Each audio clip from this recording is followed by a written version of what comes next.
I think one of the challenges that we can talk about is about inclusion, especially to the people who are suffering and ensuring that the churches are inclusive communities.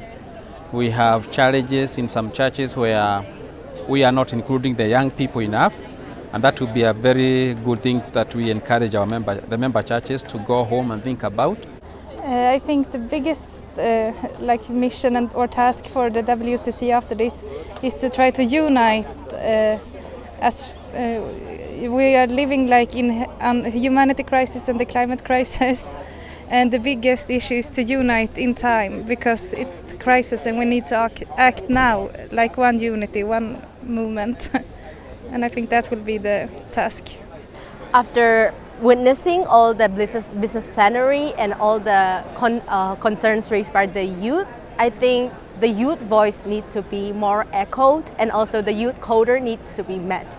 So the biggest challenge for us by now is the inclusion of more youth to meet the quota in the future activities and the future path of the World Council of Churches. I think the biggest challenge will be to make all the dialogues that have been going on in the assembly pragmatic in the ground.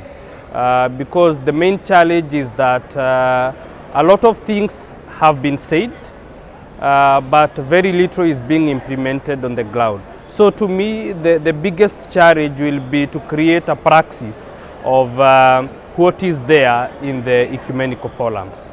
So we've spoken a lot to the fact that there's unity in diversity, but I also think that that's important we work to the benefit of our power in numbers. We've spoken a lot to the fact that we need to stop theologizing and actually be working on action. And one of the big ones where we're at such a precipice and important point in our time is on the climate crisis and climate change. And how do we as a church embody that? Because it's very much tied up with issues of justice, and how do we really act now for what will be implications for generations to come?